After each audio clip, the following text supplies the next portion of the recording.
under the section Attaining the Power Standard in your learning kit. So polynomials have a wide range of practical application. For instance, big companies hire analysts who help in their marketing strategies that will increase their revenues.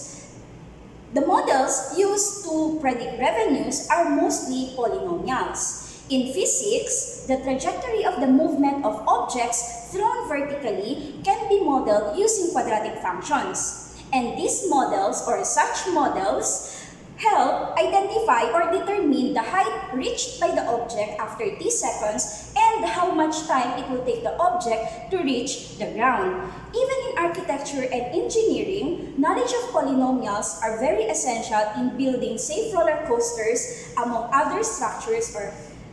Even in architecture and engineering, knowledge of polynomials are very essential in building safe roller coasters and other structures.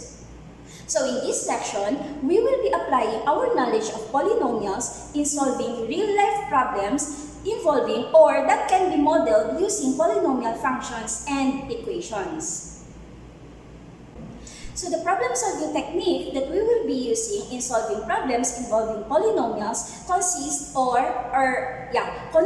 of 6 steps. First, we have to read and understand the problem carefully. We have to make sure that all words, ideas, and concepts involved in the problem are understood. Second, we have to determine or identify what is asked in the problem. Third, we have to represent the unknown using variables. Fourth, we have to translate the problem into an equation. Fifth, we have to solve the equation using appropriate techniques. And sixth, we are going to write a conclusion. So let's have the first example. The function d of x equals negative 0.015 x raised to 4 plus 0.735 x cubed minus 12.7 x squared plus 60.5x plus 450 represents the relationship between the number of cities sold in 100,000s and the time x years since 1995, where x equals 0 is the year 1995. Find the number of cities sold in 2005.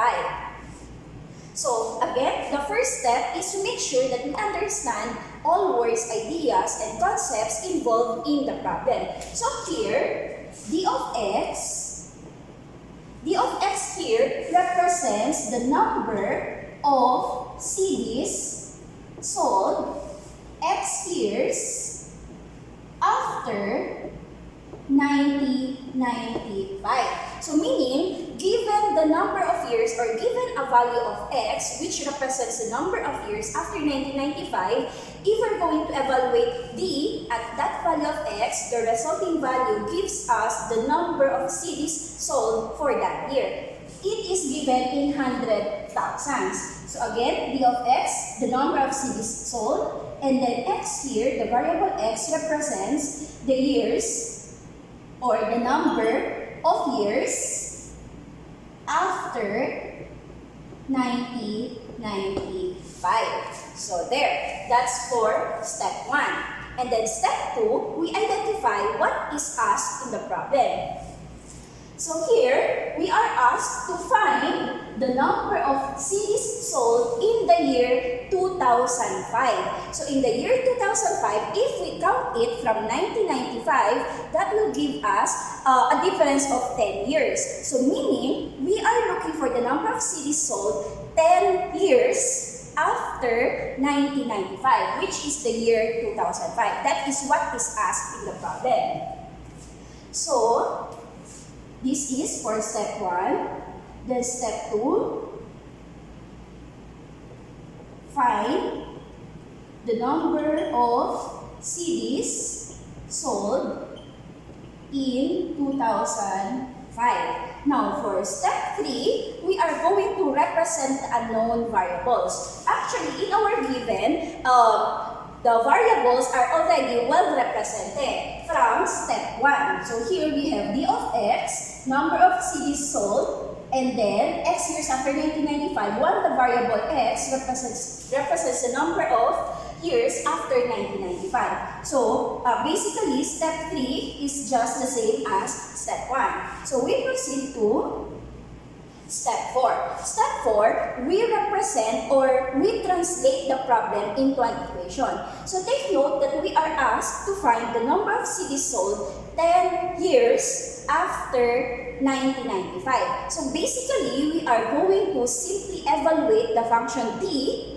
at x equals 10. Here, we are going to evaluate d of 10 using this function. So, that is negative 0.015. Our x is 10 raised to 4 plus 0.735, 10 raised to 3 minus 12.7 times 10 squared plus 60.5 times 10 plus 450. This is the equation that we will be using to solve the problem. That's for step 4. And then for step 5, we solve the equation we get from step 4. So here we are going to simply get the exact value of d of 10 from equation 4.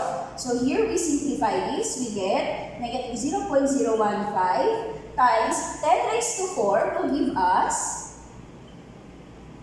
10,000. 0.735, 10 cube will give us 1,000.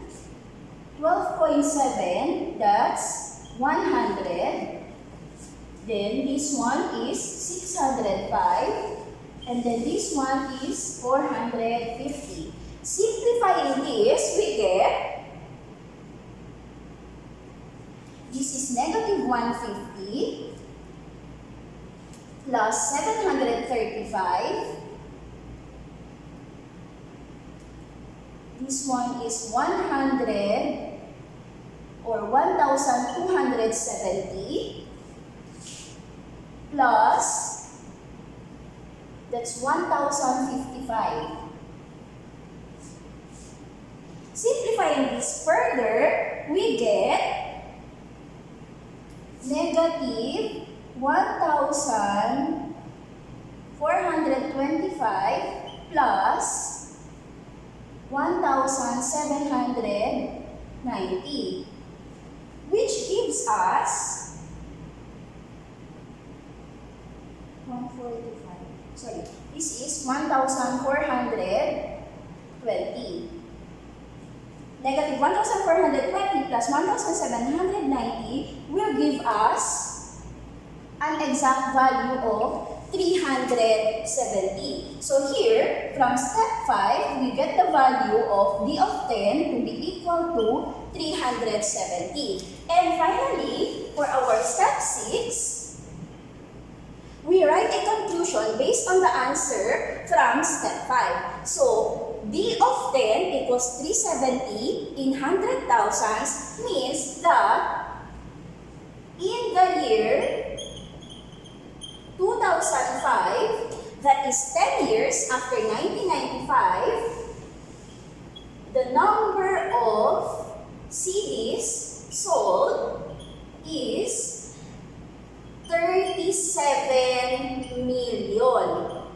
Because again, d here, d of x is given in 100,000. So 370, 100,000 will give us 37 million. The year 2005, the number of CDs sold is 37 million. There, this is our final answer.